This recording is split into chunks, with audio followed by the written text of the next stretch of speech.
Let's do this. The Cult of Hockey podcast by the faithful and for the faithful. I'm David Staples of the Edmonton Journal. And I'm here tonight with Bruce McCurdy. Hey, Bruce. How you doing? I'm all right, David. How about yourself tonight? Good, Bruce. About a week ago, I had a terrible groin pull in a hockey game, so I'm still slowly recovering from that. But in a few months, I should be able to walk again. Big win from the Oilers. Really big win against a pretty tough team. I don't know if you hear that in the background, but my wife is practicing her stick handling, and Oh, I'm not yeah. up in the living room with a hockey ball. Um, anyway, big win, Bruce. How are you doing? Well, feeling better about the team. 5 wins in a row, and the last 3 wins against, legit strong teams. Beat Vegas, beat Winnipeg at Winnipeg, and then tonight against Carolina, 6-1. Yeah, Little doubt they scored. Anytime you score the winning goal in the first minute of play, chances are that you had a strong game. they really look good, highly efficient, moving the puck well. Complete turnaround from the last Carolina game where the Carolina Oh, looked like the Harlem Globetrotters to the Oilers looking like the Washington Generals. And this time it was the opposite way. Carolina couldn't get anything going, and it was the Oilers who were dominant in this game. Bruce, this is our two good things, two bad things, and two numbers podcast because it was a decisive and first game of a big homestand victory for the Oilers. They are now 10 wins in 23 games. We'll go with two good things each. What is your first good thing, Amundo? yeah, I'm going to go with Evan Bouchard, who I thought had a really strong game. I thought he wielded that stick of his like a wand in this game. Man, he was just getting stick on puck in all three zones. He would just flick a stick in there and get a piece of it. He earned a couple of assists in the first period, and then my favorite play that he made, which didn't earn him an assist only because it was a four-way passing play, and he was the guy who started it, was the second Zach Hyman goal that made it 4-0.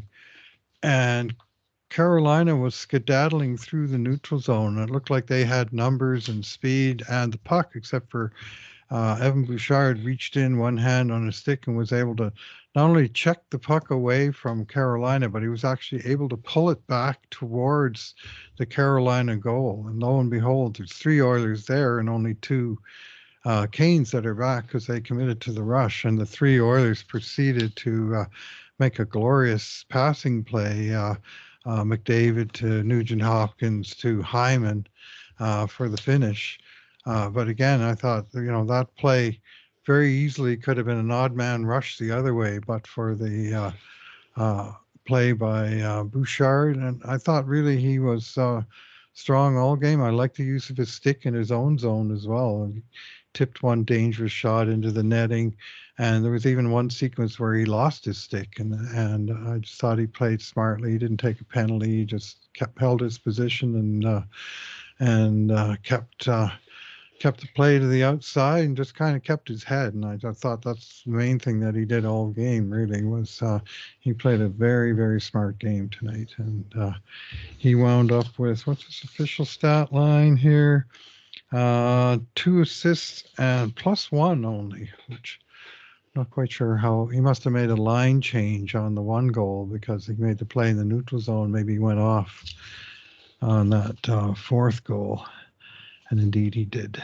So, anyways, he had a I thought a splendid overall game, and a good thing. I think that he shifted off for another goal, too. Yeah, We the made a third pass out of goal, his zone. Yeah. third goal. Yeah, Yeah. And he shifted off. So plus minus is NHL yeah. official plus minus is not a very Well, useful stat. it's flawed. Over large numbers, it makes more sense than it does in any given play. Like Well, that's for weird sure. things can happen. Over a Like, few seasons, like over a yeah, career, you can see yeah. who was good and who was not using that stat, but it almost takes a career. Yeah, Bouchard Bruce, he what I've noticed is he's really skating. He's not a Mm-hmm. player who trusts his skating. Mm-hmm. I don't think very much. He hasn't trusted himself to get himself out of trouble or to attack. Like Darnell Nurse, for instance, is the opposite. From word go, he was a skater with the puck. That kind of marked his game in junior hockey, like get the puck and fly up the ice. Right. Bouchard's never been that player, and early on in the NHL, he really has sometimes been quite static on the ice. But when he trusts his skating and tries to make plays and make moves with the puck, he is extremely adept with the puck, stick handling around other players and moving with the puck. And tonight he showed that. He was just skating everywhere, looked fast, which for Mm-hmm. Evan Bouchard is quite remarkable. He never looks fast, but he did on occasion look fast in this game. He And was he ever anticipated the play slick? really well, was what I was seeing. And so he was taking the first step in the right direction, and that makes a Yeah, huge difference. yeah, smart player. And Paul Coffey's toast of Edmonton right now for encouraging the defenseman, I think, to be more offensive minded. But it might be really helping Evan Bouchard. And I think he's got 24 points in 23 games now. I Wow. predicted at the start of the year he might get 90 points. Mm-hmm. So most people thought that was probably not that Aggressive. little aggressive, but Uh-huh. he had 37 points in 32 games after the Barry trade. So I thought, Yes, why he not? had. And yeah, he's just really coming alive and playing exceptionally well for the Oilers right now. Bruce, my first good thing will be Mathias Janmark. Janmark is known to you and I at least, because we track this on video, as a player who hardly ever makes a mistake on a grade A shot against. He is just invariably in the right place at the right time. And this year, I don't know how many even strength minutes he's played now, around 150. He's only made two major mistakes on grade A shots, which, for a winger, like most would have about 10 by then, and he's just made two. Tonight he got involved quite a bit on the attack, and they were generally speaking smaller plays, a number of them on the boards, as in the first goal in the game, Mm-hmm. where the puck comes out, Nurse puts it around the boards, and Janmark just wins the little heat board battle where he puts it down the ice. I was surprised it wasn't icing, honestly. I don't know if it hit the Carolina player, but anyway, it was waved off quite early on. It The was. referee thought the Carolina player must have made contact. So Janmark wins the puck, puts it down the ice. Fogel releases to it, and it's in the net with McLeod making the play. The Carolina defenseman seemed intimidated by Fogel's forecheck and kind of muffed it, I thought. Yeah. And it's just such a key moment in the game, isn't it? When you make an early mistake like that, and good hustle by Fogel on that play, and a nice board win by Janmark. Mm-hmm. The third goal by Hyman, he's also he makes a play along the boards. I think it's Nugent Hopkins who shifts off the ice.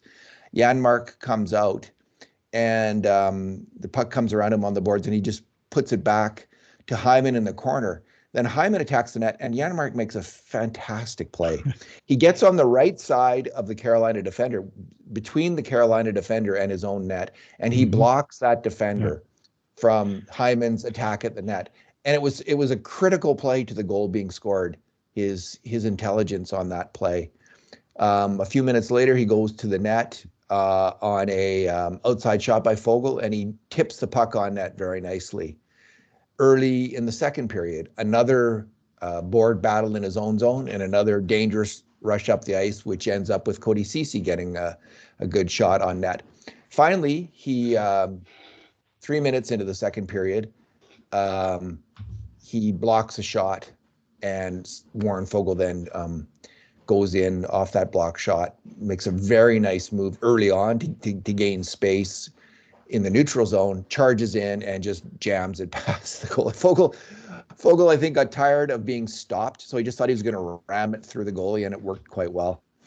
So all game long, Janmark is really good with the puck. He is extremely smart on defense, and he's a player who can help you win a Stanley Cup.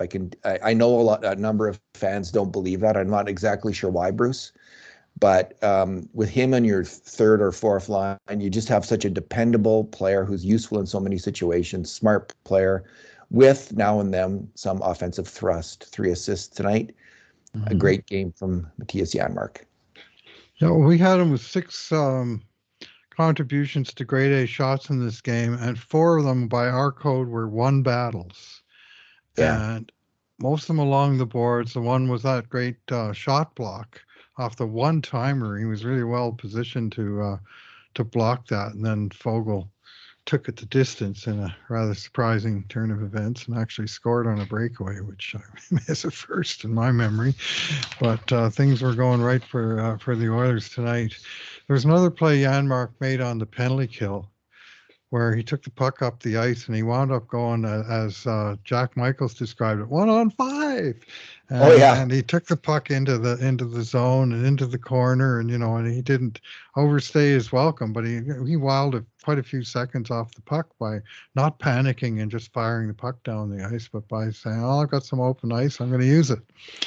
And I've seen him do that before in the penalty box, never quite to the 1-on-5 extreme, but just willing to use the ice and to kill the penalty by carrying the puck outside of his own zone and, making the other team come and get it off him. And I got to say, I really like this player, and I liked him last year. I think he's got a super bad rap in oil country. Does he have bad Corsi numbers or something? Is it that? They're not great. And if you look at his line mates, they're not necessarily all that great either, but he's got, he plays on a checking line, and he's a good checker on a checking line, and he's a good veteran player, and he gets into the tough areas and he wins battles, and he's smart and he skates. He's not going to score 30 goals, but you don't need everybody scoring 30 goals. You need role players doing different roles, and he does a few different things, plays a few positions, and very good on the penalty kill. And there's for $1 million a year. What do you expect? What's your second good thing, Bruce? Yeah, I'm going to go a little surprisingly, but with Stu Skinner in a 6-1 game where the Oilers were coasting from early going. I thought that it was a very busy night for Stu. He wound up facing 39 shots. And I bet you he came out of his net to handle the puck almost as many times as that. There was seemed like a zillion times Stu was coming out, fielding pucks, moving it, making passes. And so, he was very, very involved in this game and held his ground really well. Made a couple of excellent saves. It's mostly, just solid. And he made a few saves where, he was able to freeze the puck and, get the whistle and get a line change, because the Oilers did spend some parts of the game running around in their end. And Carolina Hurricanes, this just in, are a very strong forechecking team, and they were able to turn pucks over in Edmonton territory and feed the points and then set up plays from there. Brett Burns, man, that guy.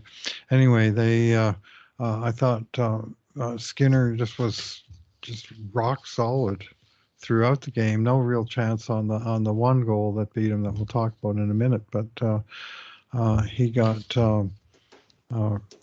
38 saves. So what's that, a 959 or something in this game? Or no, even higher than that, 970, almost 975. Yeah, he's on a pretty good streak right now.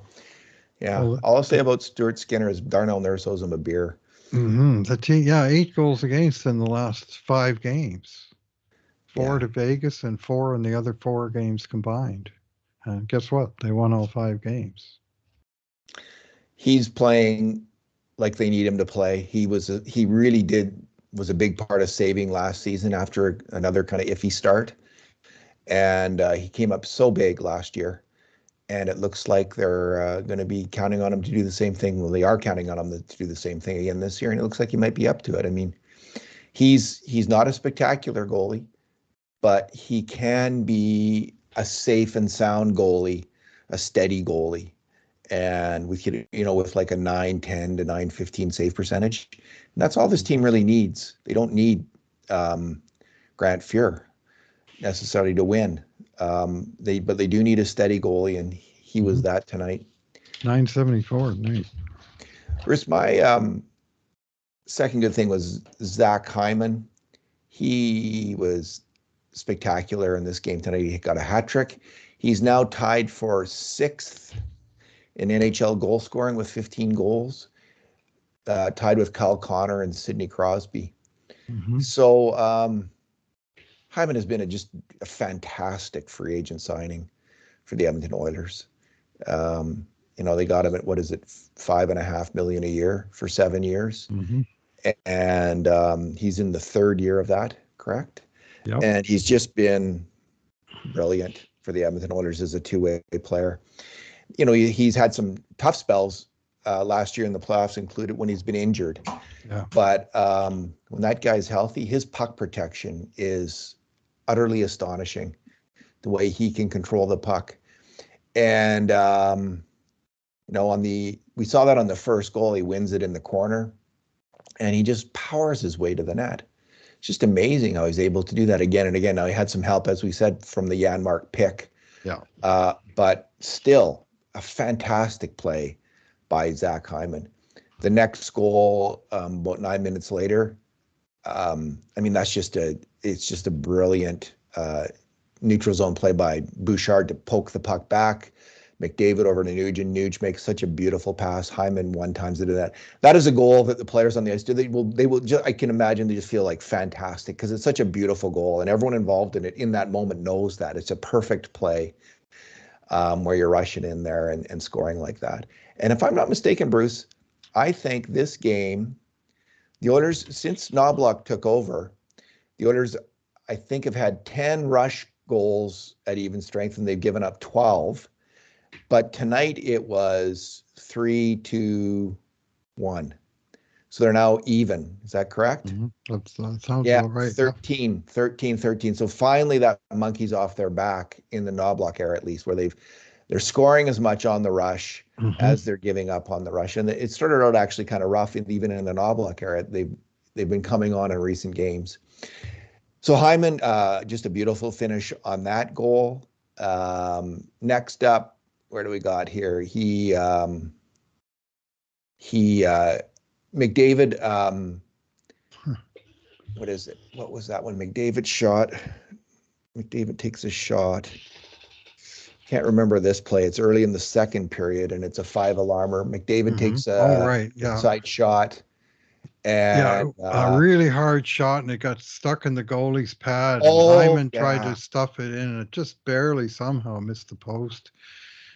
But no, not for lack of effort from our man that Zach. Was the play. Hyman charged in there hard, like he always does. Just charges in there hard. That's what some knows for the net. So then about 9 minutes after that, he takes a pass. Dryscaitl makes a nice little pass to him in the neutral zone. And Hyman just charges down the boards past the Carolina defender, cuts hard to the net, takes it hard to the net, and almost scores. Just another fantastic play. Finally, right near the end of the second period, McLeod moves in, takes a nice hard outside shot. McLeod was really playing with some confidence tonight. It's great to see. Takes a nice hard outside shot, and again, Hyman just charges to the net and almost puts in the rebound. He's an amazing player out there. And then finally, his last goal was just an astonishing play by Connor McDavid. His hand-eye coordination is second to none in the NHL, and he dekes around one player and puts it back to Hyman, who's on the other side, and Hyman's one times it in the net. So Zach Hyman has been lucky enough to play with Connor McDavid in Edmonton. He was smart enough, though, to sign with Connor McDavid in Edmonton, and he's making the most of it. You can say what you want. Milan Lucic was signed a big contract to come play with Connor McDavid, and he just didn't have it in him to make the most of it. But Hyman's doing that. I really like this line of McDavid, Nugent Hopkins, and Hyman. I mean, obviously, right now they're probably the best line in the NHL. Yeah, Nuge is really starting to cook too. They really need that from Nuge, and he's a good fit. Yeah, because he's unselfish. Yeah, he doesn't need the puck. He just needs the puck for a split second on his stick. But Hyman and McDavid are guys who want the puck more and who need the puck to make the best plays. So he's actually a good glue player on this line because he just keeps the play going in a very smart fashion, and he almost pass. But Hyman is the guy who to the net. David is McDavid. Fantastic line. Bruce. Hyman had one more chance on the power play late too. A jam shot from edge of the crease when Bouchard. Oh, there you go. You unfroze. Yeah, you froze as well. Bouchard had an outside shot. They were trying to set him up a little bit on that one power play that they got in this game, and it was and that hat trick goal. I mean, it looked like a rush goal, didn't it? Except for one little thing. The puck never actually left Carolina territory. And McDavid was able to pick it up like a foot inside the blue line, and he turned it into this phenomenal rush and dangle and beat the D-man, and then an amazing pass, perfect pass over to Hyman. That one will have a pretty good chance to be on the play of the night. Tonight sure. With all that work by McDavid to set up his line mate for a hat trick. I mean, that's a nice way to do it. So, and that was the Gretzky point for McDavid. Third period, big lead, and you just don't give up. You just keep hustling, keep hustling, steal the puck off them, because Gretzky did that all the time. Steal the puck off them, make a nice play, and score. Now Gretzky would have had 2 or 3 Gretzky points tonight. Really run up the score. It's not really McDavid's MO to do that. He takes the pedal to the metal off once the Oilers have a big lead, and he plays a more defensive game. And but tonight he made that nice play. Bruce, what is your bad thing? Not a lot of bad in this game, but I picked out the one play. It's kind of easy to pick out because it shows up on the scoreboard for Carolina. But I picked it up about 7 seconds before the puck was in the net because I hated the play right from the beginning. And this was Darnell Nurse jumping into the attack, which is all well and good, but with a 5-goal lead, really, how much do you need to jump into the attack? And seriously, if you're the left defenseman and you have the puck in the left corner, how much do you need to pass the puck back to the left defenseman, who's you? So he's not there. I mean, maybe there should be a forward covering, and he did just miss Dryscaitl, who was behind him. But once the puck got behind, it was jailbreak time, and it was a 3-on-1. And Connor Brown tried to tackle the goal scorer in the neutral zone. He would have been wiser just simply to take him down and take his 2 minutes at that point. Yeah. But Big Stahl was able to muscle through him, and they made the nice pass, and Stahl blasted it home into the short side. Skinner had no prayer on that one. But I just thought, slightly reckless play. Like, you got the lead, just keep it simple. Keep the puck in front of you. And if you're the D-man, don't be roaming too far out of position. And he wasn't the only one. Kulak made a similar way up in the play a couple minutes later, and it came back, but it didn't bite him that time. But I get that in a blowout, you lose your focus a little bit, but in this case, he lost not only the focus, but the shutout. Yeah, why lose your focus? Why do that? Like, your goalie has a shutout. I mean, listen, we are both, I think let the record show we are both big Darnell Nurse supporters and Darnell Nurse fans. But these plays are why it's so hard to love Darnell Nurse's game. Because there's just these intermittent total brain farts where it's like, what are you doing? You're protecting your goalie shutout. This game is well under control. Yeah. There's no need to rush up the ice, and there's certainly no need to make a blind back from behind the goal line. Yeah, as you're charging in there, like take it in and then hold the puck deep in. Like, have the presence of mind is such a big thing in hockey, and it just seems he lacks that now and then. That presence of mind in certain situations to make the conservative play. He must just be a super confident guy who thinks he can, which may be the key to his success, right? Like, maybe you're not if you're cautious, maybe you're not Darnell Nurse then, and you're not making $9.25 million a year. So maybe what makes us so frustrated now and then is actually the thing that is part of his greatness, because he can play great hockey, but man, that was a terrible play. Well, the Anyway, good news that he made it with a 5-0 lead, so I guess it yeah, wasn't costly. Like you'd hate to have a goal against like that in a tight game in the it was third like period. 4-2 at the time. Yeah, yeah, that would have been really bad. 2-2. Yeah, Well, we would be much more as critical as we hmm are now, as I am now. We would be yeah. apoplectic. All right, my bad thing actually comes a few minutes after that. The Oilers make it 6-1, and then the one line that's been kind of quiet all night has been the Drysdale line with Kane and his new white hockey stick with white tape, which is kind of cool, and Connor Brown, who's been struggling all year and could use a goal. Man, he could use a goal. He could use a goal. And Drysdale makes a really nice play. He wins the puck in the corner. He puts it to Kane in the slot, and Kane gets off two fantastic shots on net. He's unlucky not to score. And then Brown gets a rebound where the goalie's kind of flopped and at his mercy. And Brown tries the right play to loft it over him, but his loft is a little too lofty and it hits the upper crossbar and doesn't go in. So my bad thing is he doesn't score. It would have been great to see Drysdale get a point, great to see Kane get a point, great to see Connor Brown get a goal in this game. It would have meant a lot to him. That's it. I think that line has the makings of a good line. Drysdale and Kane can have their defensive struggles, but I think Brown could be a real glue player on that line and help them out. And once he gets his feet fully going and his hands going, and his game is still rusty after being off all of last year. It's still not all there. And, I guess some people will think it's never going to come and the Oilers shouldn't have let him play 10 games and shouldn't have signed him and on and on. But I do think that his game will come, Bruce. And, sometime in January or February, probably, we'll start to see a Connor Brown who does really impress us. He could use a goal, though, to pick himself Oh, up, though. my son said he couldn't buy a goal if he spent all of next year's bonus on it. That's a very witty comment. I will say that. That is a very, because it's quite dry, put it Yes. that way.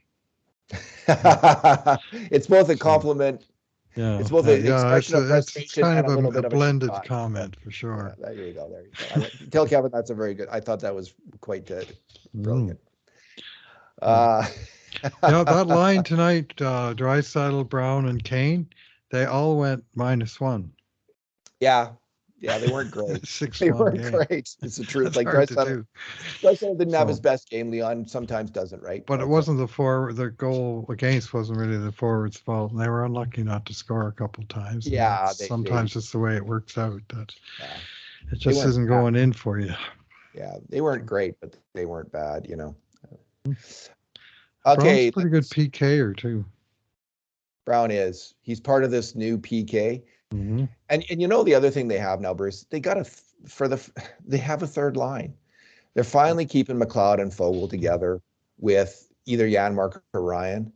And I don't know, Yeah, like yeah, I just think if Jay Woodcroft is watching these games, he is frustrated because like they're yeah. saying, oh, finally they're passing the puck well, and Jay Woodcroft's probably sitting there thinking, well, I was telling them to take the time and make good passes and like everything they're saying that they're doing well now. But one thing that they didn't do, there's a couple things they didn't consistently have a third line, and I do put that on Woodcroft. He didn't put McLeod together with Fogle and one other guy, probably Ryan or maybe Janmark, whoever it was supposed to be, and he didn't consistently give them that job, give them the opportunity to thrive in that role.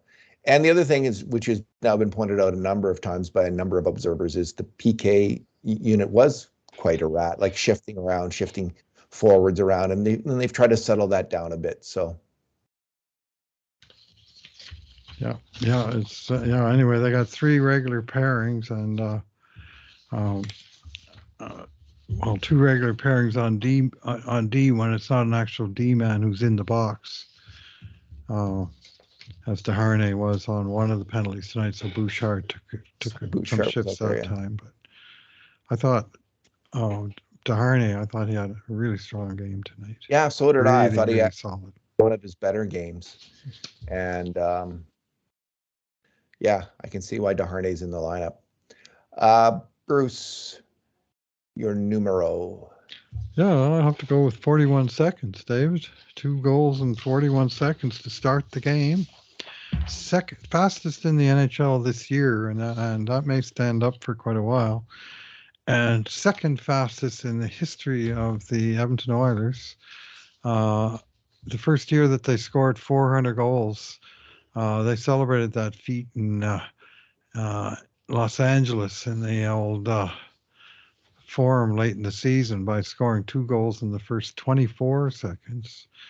Messier from Fogelin, Lumley from Lowe. I looked it up. I remember watching that game. Wow. And I just remember the record, 2 in 24 seconds. I'm not sure if it actually might be the league record, very close. Fastest 2 goals from the start of a game. So tonight's 41 was fairly modest, but really it was sort of 2 thrusts down the ice. The one you thought that might have been icing, where Janmark won the board battle and tipped it down. And I think they probably waved it off because the defenseman played the man and not the puck. And I think that might have been just a simple call on that. But Fogel went down and, overpowered the D-man, made a good centering pass, and Ryan McLeod went to the front of the net and got his stick down on the ice, and the pass came out, and he just banged it in. So for Ryan McLeod, it was his second goal in 48 seconds, but they were a week apart because he scored the empty netter in Winnipeg last Thursday, and then he scored the very early one tonight. And then they just kept coming, and it was just seconds later that they got the beauty from Mathias Ekholm, who got the game winner in the end of the day at the 41-second mark by jumping up into the play, and Bouchard got the puck to McDavid, and McDavid read the play as he's wont to do and fed the nice cross ice feed to Ekholm, and he got it off the ice and up and over the sprawling goalie, and bang, 2-0 before the game's even a minute old, and Oilers are really in command from that point. And just a great start. Yeah. And it all starts with just a rush play by a Carolina defenseman, just a little bit freaked out because Fogel's coming in on him, maybe a little bit freaked because the referee hasn't called him icing, and boom, in the net. Bruce, my numbers are 146 and 18. So I noticed James Hamblin in a good way tonight. Thought he played solid hockey on the three wise men line with Hamblin, Gagner, and Derek Ryan. Three players who are really smart hockey players at this point, including Sam Gagner, who I didn't think was a smart hockey player early in his career. He is now. He's a very effective two-way hockey player. Derek Ryan is the smartest hockey player on the ice. Wins a surprising number of battles for his size out there, and he's always in the right place on the ice. He and Janmark are defensive stalwarts. And Hamblin is just fitting in very nicely. He blocked a shot. He made a nice play on the attack this game. He's figuring out a way to help out. Well, I was just thinking, I knew he was from Edmonton. My wife asked, "Who's this Hamblin?" So I said, "Well, he's from Edmonton." And then so I just checked his hockey database. This is Elite Hockey Prospects. The numbers I just gave you, 146 and 18. He was on the same Southside Athletic AAA club, U15 club, as Tyler Benson in 2012-13. And on that team, Tyler Benson had 146 points, but had 18. But who's in the NHL right now, Bruce? Fascinating. Yeah, the guy with the 18 points. It is fascinating to see. Exactly. And it's just weird how things work out in life. And it's not usual. It's usually the guy who had the 146 points in 33 games. And Tyler Benson was the megastar of Edmonton hockey of that decade. You know, everyone was expecting him. And then he just kept getting hurt. He actually looked, when he first came to the Oilers, like he might make it, kind of as a grinding role player. But his skating just was never at an NHL caliber. He's now with the Henderson Knights, and he's doing okay, but I suspect that he'll go to Europe next year or the year after that. I wouldn't be surprised at all. And maybe really have a strong career in Switzerland where his skill with the puck will again come to the forefront. But Hamblin has found a way to work himself into the conversation for the Oilers. And he's making a real strong pitch, way stronger than his first time up with the Oilers, to stick with his team as a fourth line player. He's not the biggest guy, obviously. None of those three are. The three wise men are Right. smaller players, they're but they're smart hockey players. He is a smart hockey player. He's pretty fast, Hamblin. Mm-hmm. There's two other players, Bruce, on that team who made the NHL.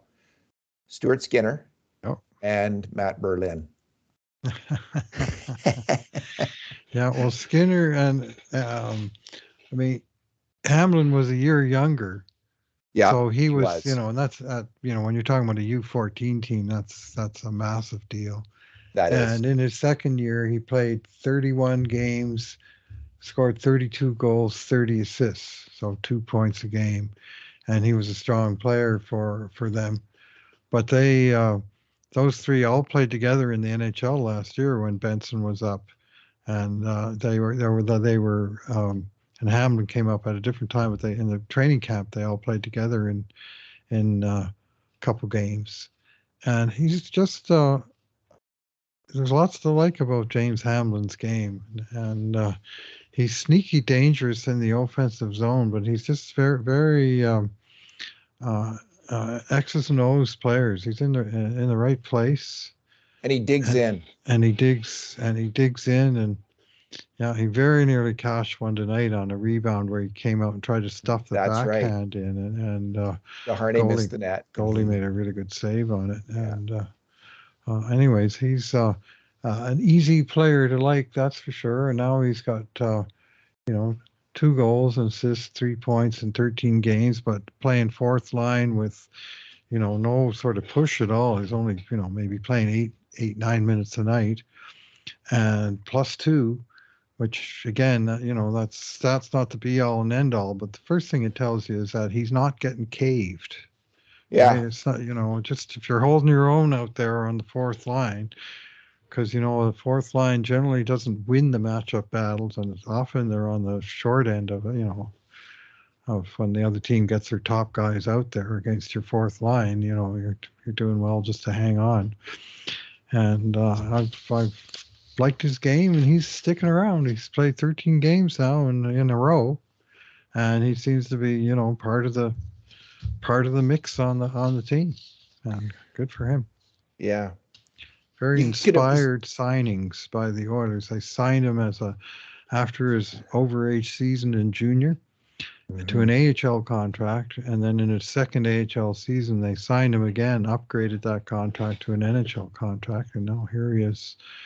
Played 10 games last year, and this year he's a bigger factor, and appears to be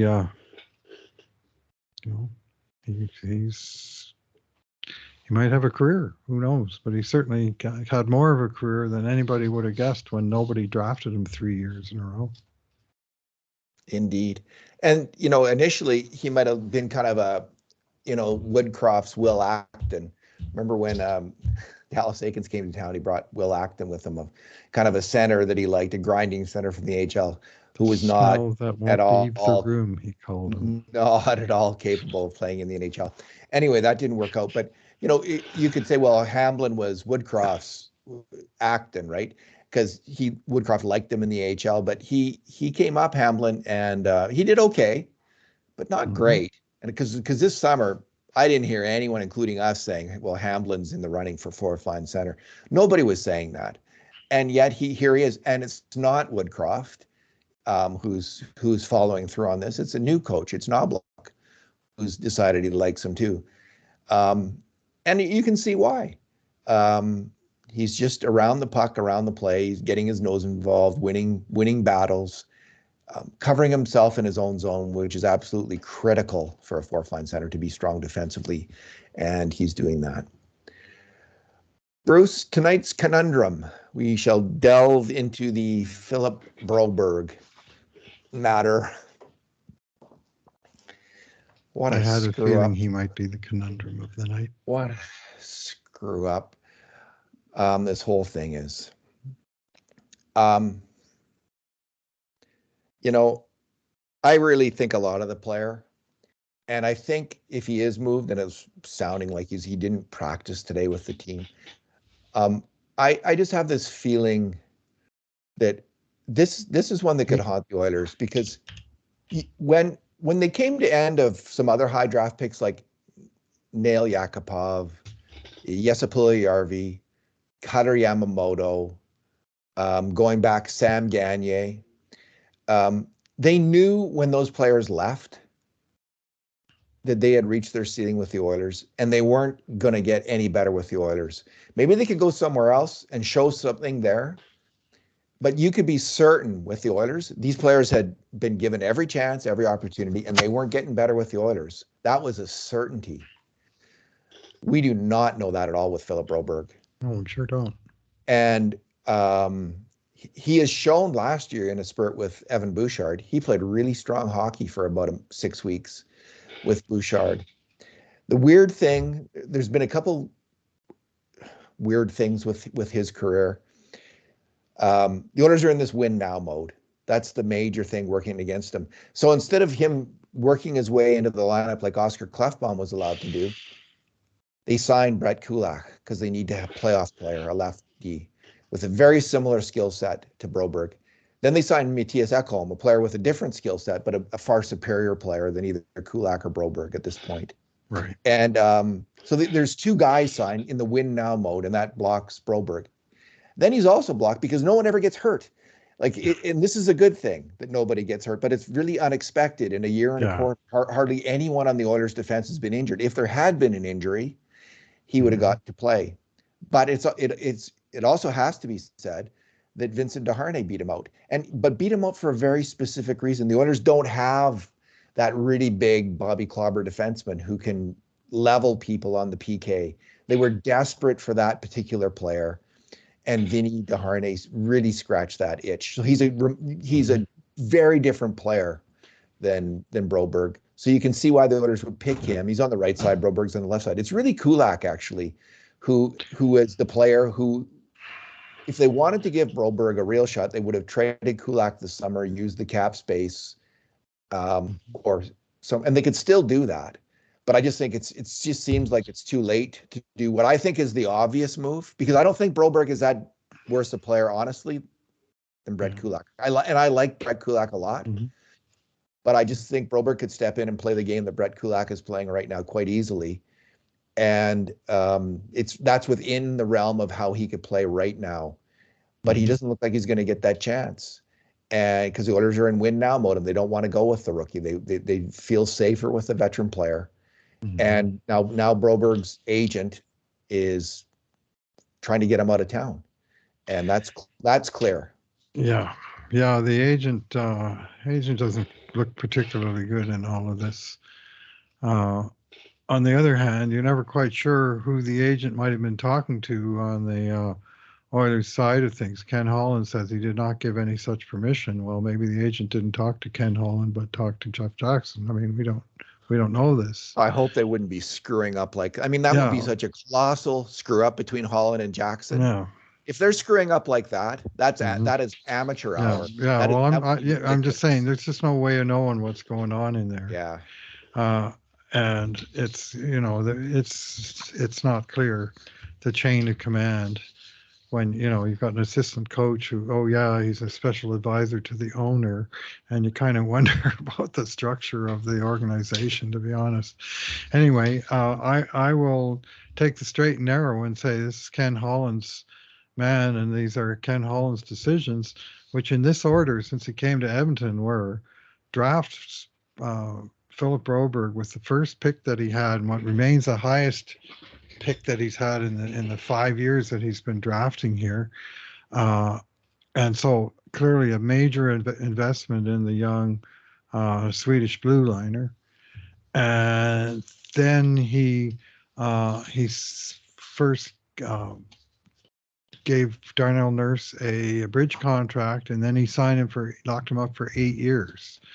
And so there's one left D spot gone, and and as you'd expect. And then he went out and he traded for Brett Kulak in the short term. And after Kulak had a good run with Edmonton in 2022, he signed him not just to an extension, but a 4-year extension, $2.75 million for a third pairing defenseman, $11 million contract. That's a huge investment. And so now that's the guy that's really in the way of Broberg landing on the team. Like the natural growth would be he'd come in, he'd be a third pairing guy, and he'd work his way up from there. Well, the third pairing guy is locked in at sort of $2 million above the minimum salary for 4 years. And then, of course, the Ekholm trade was executed, and they brought him in. He has also 3 years to run. So all of a sudden, here's Broberg looking up the roster, and there's 3 left shot defensemen that among them are getting an annual cap hit of $18 million, and they're all signed until at least 2026. So where does he go? Like, where does he fit? Nowhere on the left side. And now you're thinking, well, you want him to play on the right side. Well, except for all the time you've been training him in Bakersfield, you haven't really been doing any of that stuff. And it's just it just hasn't been a coordinated development plan. And when he does get called up, like he got called up here, 3 weeks ago when they went on to the LTIR thing, and they had to get Broberg's salary and bonuses on the roster as soon as they declared long terms. Like they remember they sent out who they sent out for 1 day. It was Lavoie, and then they brought him right back because they had to bring Broberg up.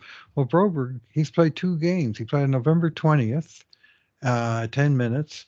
And then November 22nd at Carolina, he played 5 minutes and 17 seconds. He was on for 1 goal against, of which the Oilers allowed 4 in the first period. So it wasn't like he was a big screw up in that game. And he got benched. And then the next game he got press boxed, and he's been there. They've been going 12-6 ever since. And this is 2 weeks now, right? That was 2 weeks ago, that Carolina game.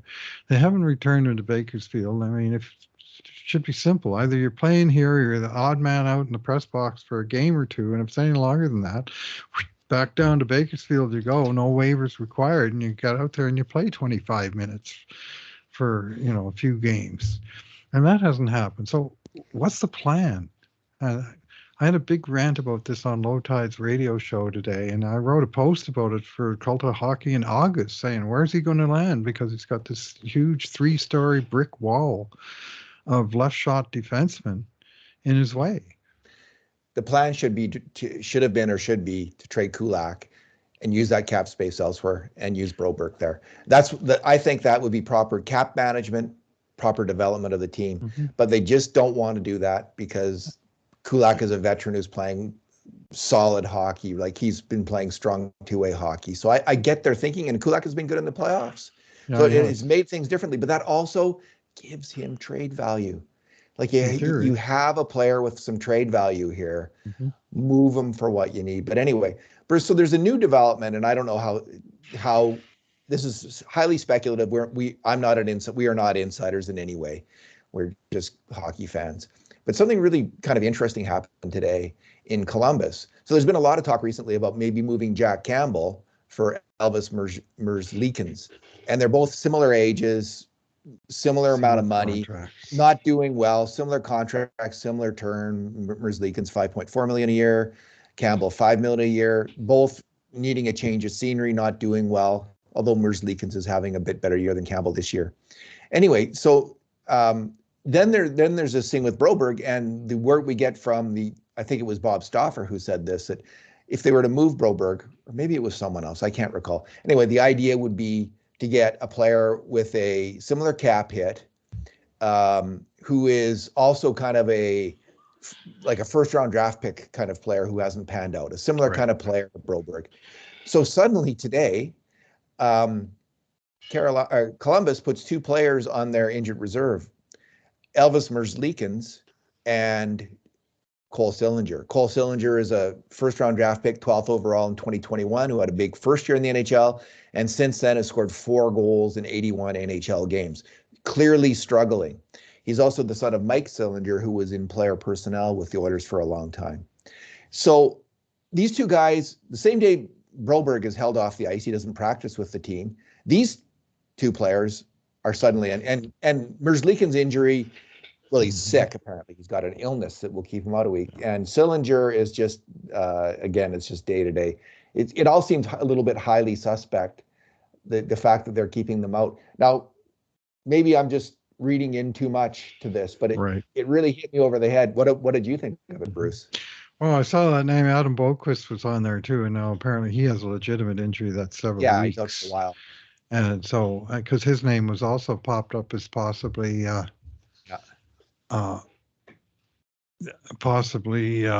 the mix, but if you're thinking of structuring a trade, Campbell and Broberg for Merzlikins and Sillinger, that's a structure that on the salary cap front, which is absolutely essential. No trades happen in the National Hockey League unless the salary cap can be worked out, and that's the trade that on the salary front is kind of a wash.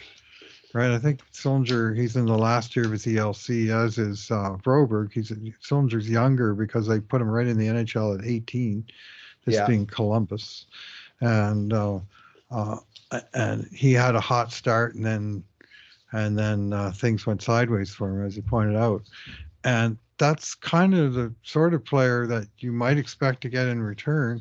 I would make the case that Broberg, I'm not even so sure that he's failed in Edmonton. It's just things haven't worked out for him, and he's had that brick wall built in front of him, and he's playing in an entirely different environment than, Cole Sillinger with Columbus, that hasn't been a threat for the playoffs the entire time he's been there. Yeah. They're not in win now mode, that's for sure. Yeah. So if you did that, just because of the play of Merzlikins, who's 9-10 this year, after really being last year, he had the worst save percentage of the, I think, 68 qualified goalies in the NHL. He was even down below Campbell.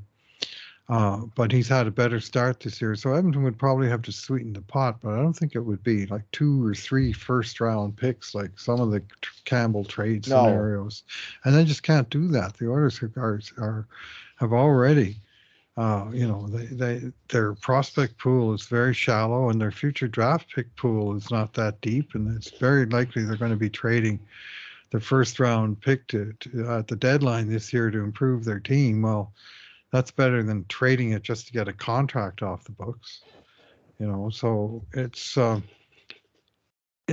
least a trade that's feasible, as a 2-for-2 sort of basis to it, and I would suggest that Oilers will be getting the better goalie, and maybe that Columbus will be getting the better out player in Broberg over Sillinger. Yeah, I think that's a fair comment, Bruce. Yeah, so, Sillinger, he scored, I think, 15 goals in his rookie year. Yeah. He looked like he was, like, as an 18-year-old, looked like he was coming on, 16 goals, and man, he's just struggled since then. So I don't really know about that player at all, but I still, I just think, Philip Broberg, I just see him as a player who could be, his ceiling still to me is a top shutdown defenseman in the NHL. Like, he can really skate. He's really big. He's very rangy. He's very fundamentally sound. He's a sound, smart player. He just needs ice time, some confidence, and the backing of his team. Mm-hmm. And man, he has not had that at Edmonton. It's very frustrating. And I'm not hoping for an injury. No, but that's what he needs to sort of break the logjam in front of him.